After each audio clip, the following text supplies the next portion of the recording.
Good morning friends.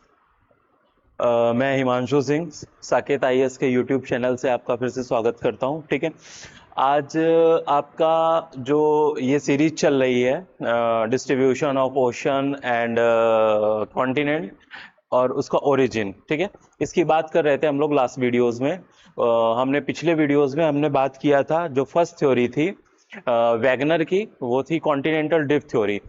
आज की video जो है वो है, इसमें सेकंड थ्योरी जो हम उसकी बात करेंगे, जो लगभग 1928 और 30 के अराउंड में दी गई थी। वो आर्थर होम्स के द्वारा दिया गया, जो कि है आपकी कन्वेक्शनल करंट थ्योरी। ओके, उन्होंने वैगनर की जो थ्योरी थी उसको सपोर्ट, क्योंकि उसका क्रिटिसिज्म हुआ था। ओके, उन्होंने कोई एक ऐसा फोर्स जो है उसको सेटिस्फाई नहीं करा पाए थे, जो क्रिटिसाइज करने वाले थे, कि ये जो फोर्स उन्होंने बताए थे कि वो उतने इफेक्टिव रहे हो। ठीक है, तो आज का जो हमारी थ्योरी रहेगी वो है कन्वेक्शनल करंट थ्योरी। इसको कहते हैं हम लोग संवहनीय धारा का सिद्धांत। ठीक है, ओके, तो इसको स्टार्ट करते हैं। चलिए, तो फर्स्ट ऑफ ऑल ये कन्वेक्शनल करंट है क्या?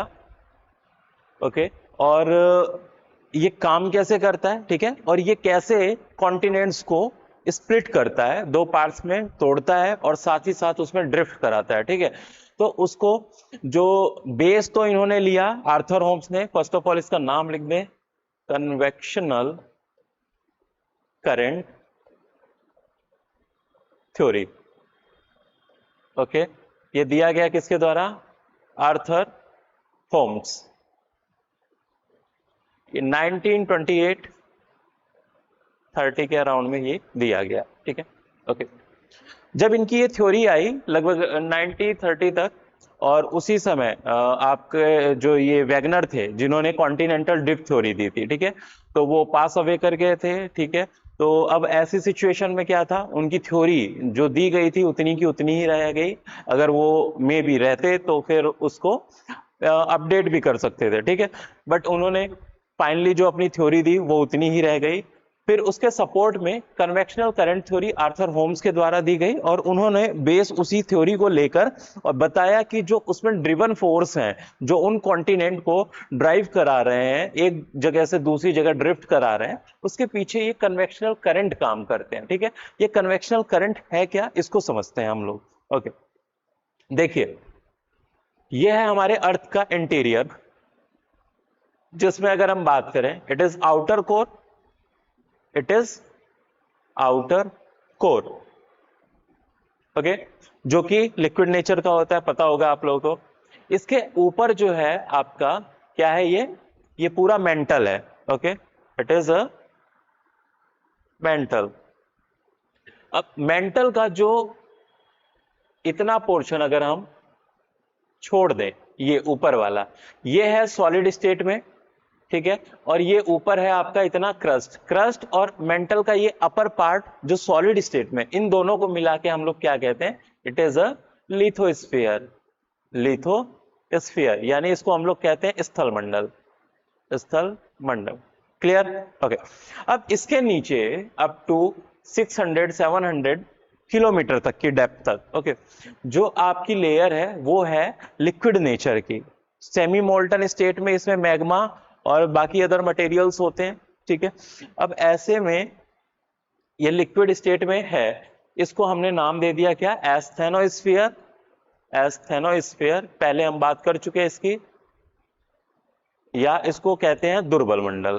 दुर्बल मंडल, ठीक है।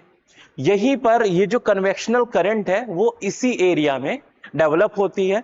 ओके, और इसके ऊपर ये जो स्थल मंडल, जिसको हम लोग क्या कहते हैं जनरली, प्लेट के नाम से डिनोट करते हैं, ये है आपकी इसके ऊपर प्लेट। ओके, इन प्लेटों को स्प्लिट करती है और ड्राइव कराती है एक पोजीशन से दूसरी पोजीशन की तरफ। तो देखिए इसमें कन्वेक्शनल करंट जो है ये काम कैसे कर रहा है और उसके पीछे रीजन क्या है। तो ये कन्वेक्शनल करंट हमको पता है, अर्थ के इंटीरियर में अगर ऊपर से नीचे जाएंगे हम लोग, तो ऊपर से नीचे जाने पे क्या क्या चीजें होती हैं?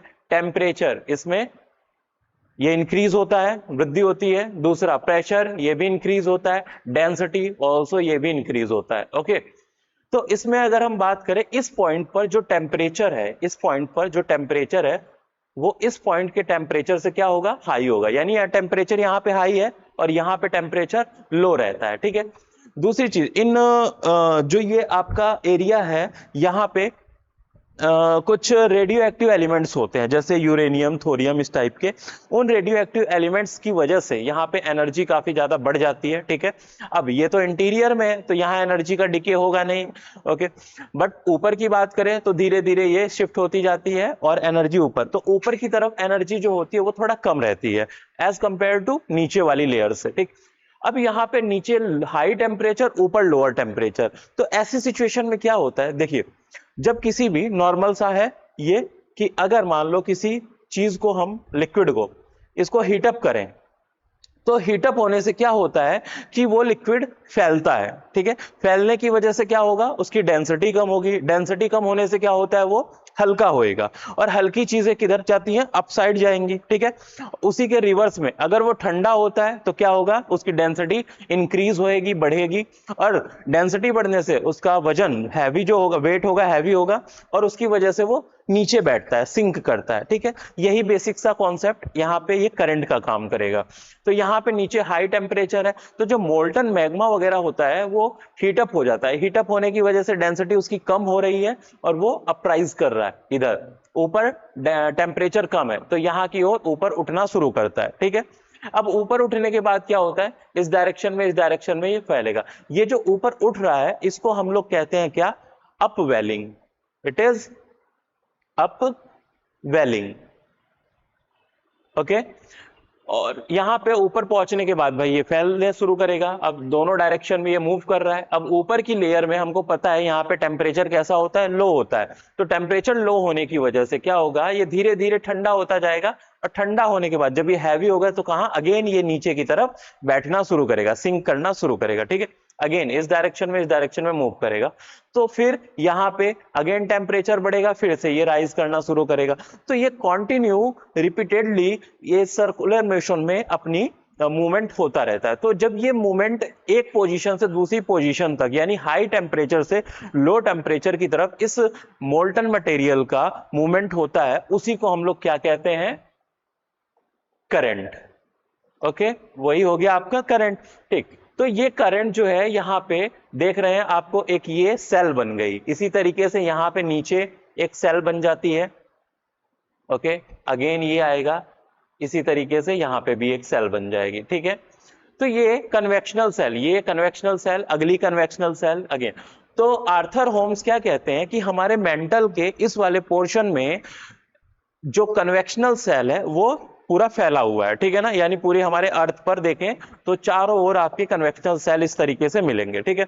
यही कन्वेक्शनल सेल एक तरीके से कन्वेयर बेल्ट की तरह काम करते हैं। कन्वेयर बेल्ट मतलब जो, जैसे एक पट्टा देखा होगा आपने बेल्ट टाइप का, और ऐसे वो आगे मूव करता रहता है, उस पर कोई सामान हमने यहाँ रखा तो वो आगे घूमते घूमते आगे पहुंच जाएगा। इसी तरीके से अगर ये इस डायरेक्शन में मूव कर रहा है तो इसके ऊपर की जो प्लेट होगी वो किधर जाएगी, इसी डायरेक्शन में। ये इस डायरेक्शन में जा रहा है तो इसके ऊपर की प्लेट इस तरफ मूव करेगी, ठीक है।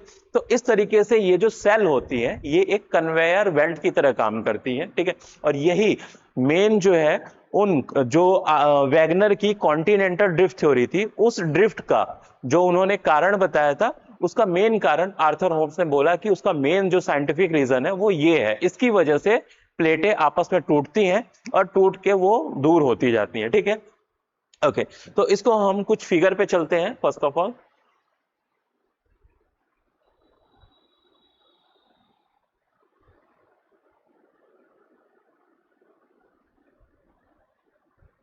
लेट्स सी, देखिए एक इमेज है ये, इसको जरा ध्यान से देखिए। ये है आपका आउटर कोर, इसके बाहर आपका मेंटल, मेंटल में ये मोल्टन स्टेट में आपका मैग्मा फैला हुआ है, ठीक है, ओके। अब इसमें क्या है, मेंटल में यहाँ टेम्परेचर हाई है, इस तरफ टेम्परेचर क्या है आपका,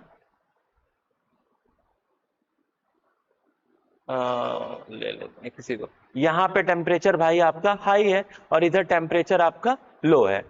ये देखिए यहाँ से एक अपवेलिंग हो रही है, जो मोल्टन मटेरियल है वो नीचे से ऊपर की तरफ मूव करना शुरू कर रहा है बिकॉज ऑफ लेस डेंसिटी, ठीक है, हाई है, टेम्परेचर हाई है तो फैला है, डेंसिटी कम है, हल्का हुआ है, हल्का होके अपराइजिंग कर रहा है, अपवेलिंग हो रही है। यहाँ पे ऊपर पहुंचने के बाद ये देखिए इस एरिया में क्या कर रहा है, सीधे जाके ये टकराते हैं, फिर इस डायरेक्शन में और इस डायरेक्शन में क्या करते हैं, ये मूव करना शुरू करते हैं। ऊपर ये है, ये जो आपकी दूसरे कलर में दिख रही है, ये है आपकी प्लेट। बेसिकली ये क्या है, आपकी प्लेट, और इस प्लेट पे अटैक कर रहे हैं ये कंटिन्यू, और अटैक करने से क्या हो रहा है, ये वीक होता जा रहा है। इधर देखिए ये आपका वीक होता जा रहा है, और धीरे धीरे जब ये वीक होता जाता है, एक पोजीशन ऐसा आता है कि ये स्प्लिट हो जाता है, टूट जाता है। ओके, अब इसी सेल पे जो ये करंट्स फ्लो कर रही हैं, देख रहे होंगे हम लोग, इस डायरेक्शन में और ये अपोजिट, तो दोनों अपोजिट डायरेक्शन में मूव कर रही हैं। तो ये क्या करती है, ऊपर वाली सेल को भी अपने ऊपर, क्योंकि ये जो प्लेट है, ऊपर वाली जो प्लेट है, ये इसी के ऊपर फ्लोट कर रही है, तो ये इसको इधर मूव कराएगी और इस वाली प्लेट को इस तरफ मूव कराने लगते हैं, ठीक है। ओके, अब इसका एग्जाम्पल भी देखेंगे। इस तरीके की जो बाउंड्री होती है, अब ये प्लेट बाउंड्री बन गई, इस तरीके की बाउंड्री होती है, इसको कहते हैं हम लोग डाइवर्जेंट बाउंड्री। डाइवर्जेंट यानी इसको हिंदी में कह सकते हैं हम लोग अपसारी सीमा, डाइवर्जेंट बाउंड्री। ओके, अपसारी। क्लियर इतनी बात? Okay, next. आगे ये मूव करते हुए यहां पे जैसे जैसे ये करंट आगे मूव करेगी, ऊपर इसका टेम्परेचर कम होता जाएगा, कम होने से क्या होगा, ये कूल होएगा, ठंडा होएगा, डेंसिटी इसकी इंक्रीज होएगी, और डेंसिटी इंक्रीज होने से हैवी होगा, और अगेन ये देखो नीचे सिंक करना शुरू करता है, ठीक है। तो इस तरीके से सर्कुलर मोशन में इधर भी और इधर भी दोनों डायरेक्शन में आपका मूव करना शुरू कर, तो एक ये इधर सेल बन गई और एक इधर सेल बन गई, ठीक है। इसको ही हम क्या कहते हैं, कन्वेक्टिव सेल, कन्वेक्शन सेल। ये हो गई आपकी कन्वेक्शन सेल। अब यहां पे जरा ध्यान से देखिए, आगे भी एक इसी तरीके की सेल है। अब इस पे यहां पे ये सेल इस तरफ सिंक कर रही है, ये वाली इधर, करंट यहां पे ये सिंक कर रही है। अब इस पॉइंट पर क्या हो रहा है, दोनों मतलब कि दोनों आपकी करंट्स जो है आपस में आके कन्वर्ज कर रही है, जबकि यहां पे क्या कर रही थी, डाइवर्ज कर रही थी। तो ये वाली जो बाउंड्री है, ये वाली बाउंड्री, इसको कहते हैं हम लोग कन्वर्जेंट बाउंड्री, कन्वर्जेंट बाउंड्री, ठीक है। क्लियर है इतनी बात? ओके, तो कन्वर्जेंट बाउंड्री इधर, और यहां पे डाइवर्जेंट बाउंड्री, यहां पे अप वेलिंग हो रही है और यहां पे नीचे सिंक कर रहा है, तो इसको क्या कहते हैं हम लोग, डाउन वेलिंग, डाउन वेलिंग। इतनी बातें क्लियर? ओके, अब इसमें क्या है, इसका एग्जांपल लेते हैं हम लोग, चलते हैं पीछे, यहां पे समझिए इसको। जैसे एग्जांपल लीजिए इसका, ये है आपका नॉर्थ अमेरिकन प्लेट, ओके, यहां पे आपका south American plate, south American plate, और इधर है नॉर्थ अमेरिकन, ओके, और इस तरफ है आपका यूरोपियन प्लेट या यूरेशियन प्लेट कहते हैं उसको हम, और इधर है आपका अफ्रीकन प्लेट। क्लियर इतनी बातें?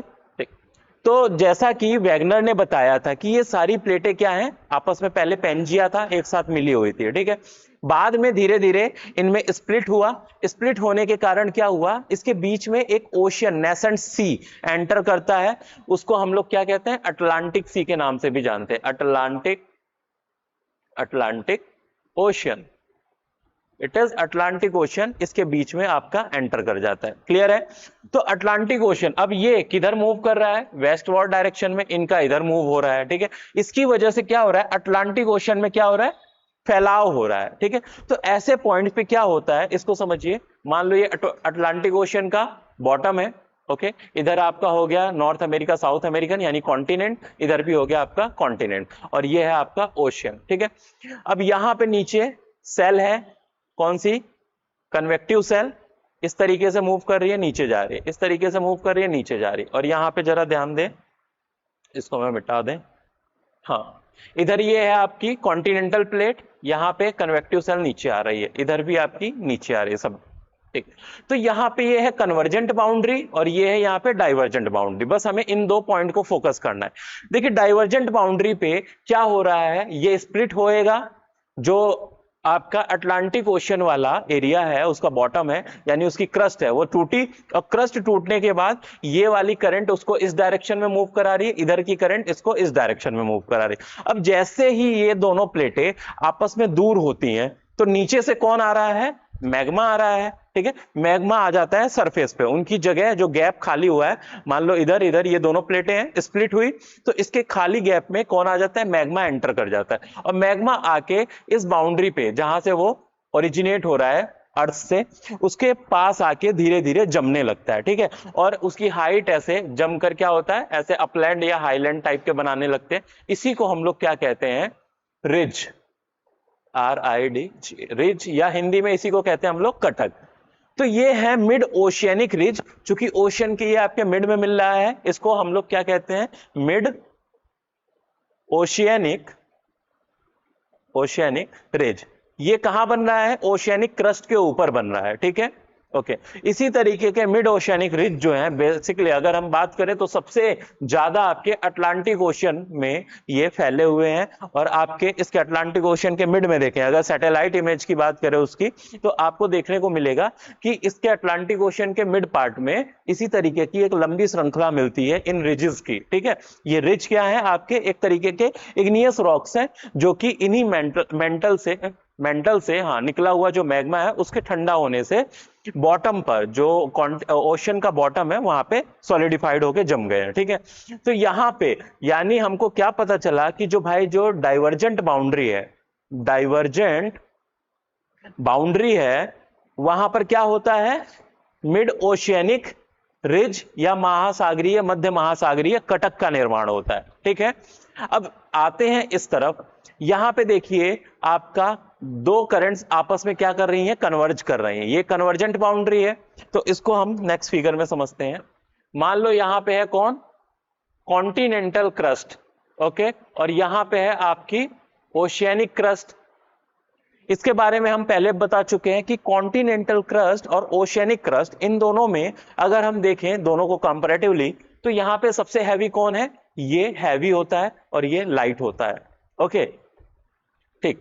तो इसमें जो हैवी होगा, जब इन दोनों की टक्कर होती है, चूंकि इनके नीचे कैसी सेल है? कन्वर्जेंट है, ओके, और कन्वर्जेंट प्लेट बाउंड्री पर है ये, ठीक है, क्योंकि इनके नीचे जो कन्वेक्टिव सेल है वो आपस में कन्वर्ज कर रही है, दैट्स व्हाई ये दोनों प्लेटें आपस की में क्लोज आ रही हैं। और जब इनके बीच में टक्कर होती है, तो टक्कर होने पे क्या होता है? जो हैवी सेल होगी वो सबडक्ट करेगी, और जो हल्की होती है वो उसके ऊपर आ जाएगी, ठीक है। तो ऐसी सिचुएशन में क्या होता है? अगली इमेज में देखिए, ये कन्वर्जेंट सेल, और ये आ गया आपका, ये कॉन्टिनेंटल हो गया, ये ओशियनिक, और ये नीचे सबडक्ट कर गई। आपको इतना पोर्शन दिख रहा होगा। ये वाला पोर्शन किस में चला जाता है टकराने के बाद? ये मेंटल में। और मेंटल में यही चीज जाके, चूंकि ये ओशियनिक क्रस्ट है, किससे बना होता है? पहले हम बात कर चुके हैं इसकी, ये है बसाल्टिक नेचर का, बसाल्ट से बना हुआ है, ओके, जबकि ये ग्रेनाइट जैसे मटेरियल से बना होता है। तो बसाल्ट जो है, जब नीचे मेंटल में पहुंचता है, मेंटल में आपको पता होगा टेम्परेचर हाई है, प्रेशर भी हाई है, तो ऐसी सिचुएशन में क्या होता है? इसका मेटामॉर्फिज्म होता है, यानी कायांतरण हो रहा है, रूपांतरण हो रहा है। तो इसका बसाल्ट का एंडेसाइट में कन्वर्जन होता है, और ये डेंसिटी उसकी चूंकि हल्का है ये, तो ऊपर अपराइज करेगा, और यहां पे कॉन्टिनेंटल क्रस्ट पे टकरा के इस कॉन्टिनेंटल क्रस्ट को क्या करता है? वो ब्रेक करता जाता है, ठीक है। और यहीं पे कॉन्टिनेंट के बाहर सरफेस पर निकल के इस तरीके से वॉल्केनिज्म होएगा। यहां पर वॉल्केनिज्म होके और क्या बना लेते हैं? ये वॉल्केनिक माउंटेन शेप क्रिएट कर लेते हैं, और इन्हीं को हम लोग क्या कहते हैं? वॉल्केनिक आर्क कहते हैं, ठीक है, जो कि आपके कहां मिलेंगे? इस कॉन्टिनेंट के मार्जिन पे जनरली आपको देखने को मिलते हैं। साथ ही साथ ये तो हो गया पहला चीज कि इनका जब सबडक्शन हो रहा है तो उससे एक वॉल्केनिक आर्क बन गया। साथ ही साथ यहां पे देखें, ये जो इसकी बाउंड्री है, ओके, ये वाला रीजन जो इसकी बाउंड्री है, वहां पर जब दोनों प्लेटें टकरा रही हैं, तो इसकी प्लेट जो हो रही है वो क्या हो रही है? कंस्ट्रक्ट हो रही है, डिस्ट्रक्ट हो रही है, इसका डिस्ट्रक्शन हो रहा है। तो ऐसी बाउंड्री को, यानी कि अगर हम कहें जो कन्वर्जेंट बाउंड्री होती है, कन्वर्जेंट बाउंड्री, ऐसी बाउंड्री को हम लोग क्या कहते हैं? Destructive boundary, destructive boundary, okay, because यहाँ पे जो क्रस्ट होता है उनका डिस्ट्रक्शन होता है, विनाश हो रहा है, ठीक है। जबकि हमने इससे पहले वाली जो फिगर थी उसमें देखा था, बैक चलते हैं 1 मिनट, इससे पहले वाली फिगर ये देखिए, मिड ओशनिक रिज, यहां पे डाइवर्जेंट बाउंड्री है ये, और डाइवर्जेंट बाउंड्री पे यहां पे दो, ये जब क्रस्ट फैल रही है, ओशियनिक क्रस्ट फैल रही है, तो मोल्टन मैग्मा बाहर आके नई क्रस्ट का फॉर्मेशन कर रहा है, और नई क्रस्ट के रूप में ही यही आपका मिड ओशियनिक रिज फॉर्म हो रहा है, ठीक है। तो ऐसी जो ये डाइवर्जेंट बाउंड्री होती है, डाइवर्जेंट बाउंड्री, इन पर क्या बनता है भाई, आपका क्रस्ट का फॉर्मेशन होता है, न्यू क्रस्ट का फॉर्मेशन होता है। तो इसको हम लोग कहते हैं constructive, constructive plate boundary. Okay, यानी इसको हिंदी में कहें संरचनात्मक प्लेट सीमा हो गई, और जबकि ये आपकी विनाशकारी या विनाशात्मक प्लेट सीमा हो गई। क्लियर है, डिस्ट्रक्टिव और वो है कंस्ट्रक्टिव। तो यहां पे इसका डिस्ट्रक्शन हो गया, ये क्रस्ट आपकी खत्म हो गई। Clear, okay. अब इसकी जगह क्या होता है, इस वाले प्लेट बाउंड्री पे जरा ध्यान दे, जहां पे कॉन्टिनेंट और ये ओशियनिक क्रस्ट दोनों टकरा रहे हैं, वहां पे एक नीचे डिप्रेशन क्रिएट हो जाता है, एक गर्त बन जाता है, गड्ढा, डीप। तो इसको हम लोग कहते हैं ट्रेंच। ये क्या कहलाता है आपका, ट्रेंच। तो इस तरीके के ट्रेंच आपको जनरली ऐसी प्लेटों के बाउंड्री पे या मार्जिन पे देखने को मिलेंगे, जहां पे प्लेटों का डाइवर्जेंट नहीं हो रहा है, क्या हो रहा है, कन्वर्जेंट हो रहा है। इसका एग्जांपल ले सकते हैं, जैसे ऑस्ट्रेलियन प्लेट भाई आपकी, ऑस्ट्रेलियन प्लेट और versus Pacific plate, Pacific plate. जब ये दोनों प्लेटें टकराती है, ऑस्ट्रेलियन प्लेट कैसी प्लेट है, ये कॉन्टिनेंटल प्लेट है, और पैसिफिक प्लेट आपकी ओशियनिक प्लेट है। ओके, तो इसमें क्या होगा, किसका सबडक्शन होगा, पैसिफिक प्लेट का सबडक्शन होता है। तो जब इसका सबडक्शन होता है, तो जहां पे ये दोनों प्लेटें आपस में टकराती हैं, वहीं पर एक इनकी जो बाउंड्री होती है, वहीं पर एक ट्रेंच बन जाता है, जिसको हम लोग किस नाम से जानते हैं, मैरियाना ट्रेंच के नाम से भी जानते हैं, मैरियाना ट्रेंच। ओके, तो ये मैरियाना घर, जिसकी गहराई लगभग 11 किलोमीटर के अराउंड है, 11,022, ठीक है, मीटर, 11,022 या अप्रोक्स कह सकते हैं इसको 11 किलोमीटर, यानी माउंट एवरेस्ट से भी लगभग 3 किलोमीटर एक्स्ट्रा इसकी डेप्थ है, ठीक है। वो हाइट में देख लें, वो 8 किलोमीटर, 8.5 किलोमीटर, ये है आपका 11 किलोमीटर के अप्रोक्स। तो ये मैरियाना ट्रेंच। इसी तरीके से आपको सुंडा ट्रेंच भी मिलेगा, जहां पे इंडो ऑस्ट्रेलियन प्लेट और आपका नीचे ओशियनिक क्रस्ट दोनों का टकराहट हो रही है, और उसकी वजह से सबडक्शन हो रहा है, और बाकी ट्रेंच का फॉर्मेशन हो रहा है। तो जहां जहां ये ट्रेंच फॉर्मेशन होता है, वहां पे क्या हो रहा है बेसिकली आपका, कि एक क्रस्ट जो है उसका सबडक्शन होता है। और ये ध्यान रखिएगा हमेशा कि कभी भी कॉन्टिनेंटल जो क्रस्ट होती है, इसका सबडक्शन नहीं होता है, बिकॉज ये हल्की होती है। सबडक्शन किसका होता है, ओशियनिक क्रस्ट का होता है, ठीक है। ओशियनिक क्रस्ट हैवी होती है, ये मेंटल में डीप तक पहुंच जाती है, ठीक है। ओके, तो बिकॉज बायोन्स फोर्स लगता है, एक चीज जानते होंगे, उत्प्लावन बल। बायोन्स फोर्स क्या होता है, जब कोई हल्की चीज होती है, अगर उसको हम पानी में डुबाने की कोशिश करें और उसको छोड़ दें, तो ऊपर आ जाएगा, ठीक है, वो डूबेगा नहीं। लेकिन हैवी चीज होगी, उसको रख दो उस पर, तो वो नीचे सबडक्ट कर जाती है, सिंक कर जाती है। तो इसी कॉन्सेप्ट पे ये भी काम करते हैं आपके। क्लियर है, ओके। तो ये था भाई हमारा।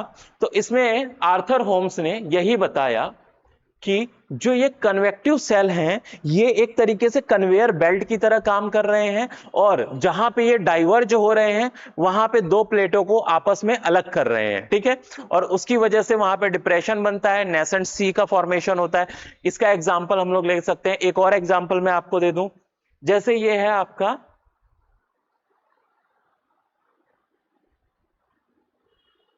ओके, ये अफ्रीका है, ओके। अब यहां पे देखें, अफ्रीका के इस वाले रीजन में ये क्या है, इस वाले रीजन में आपको वर्ल्ड की सबसे लॉन्गेस्ट जो रिफ्ट वैली है, रिफ्ट वैली, वो देखने को मिलती है ईस्टर्न अफ्रीकन रीजन में। ये लॉन्गेस्ट रिफ्ट वैली है वर्ल्ड की। अब इसी रिफ्ट वैली में, चूंकि रिफ्ट वैली है, जब दो प्लेटें आपस में हट रही हैं, वहां पे डिप्रेशन क्रिएट हो जाता है, तो रिफ्ट वैली बनती है, ठीक है। मान लो कभी ये प्लेटें आपस में जुड़ी थी, इसके नीचे कोई डाइवर्जेंट बाउंड्री है, ओके, डाइवर्जेंट है, नीचे टकराता है, तो ये क्या करता है, इसको वीक करता जाएगा। जब ये वीक करता जाएगा, तो इस तरीके से इसमें यहाँ पे डिप्रेशन क्रिएट होना शुरू होगा। यानी ये प्लेट कुछ इस फॉर्मेशन में, थोड़ा सा बनाने की कोशिश करूं मैं, ओके,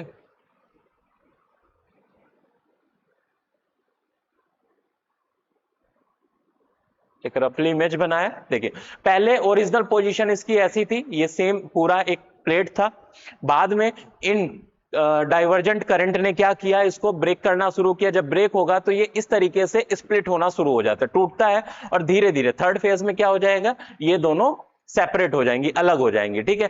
तो ये अलग प्लेट हो गई और ये इधर हो गई, तो ये अभी भी इधर मूव कर रही है, इधर मूव कर रही है, इसमें इधर मूवमेंट हो रहा है इस तरह।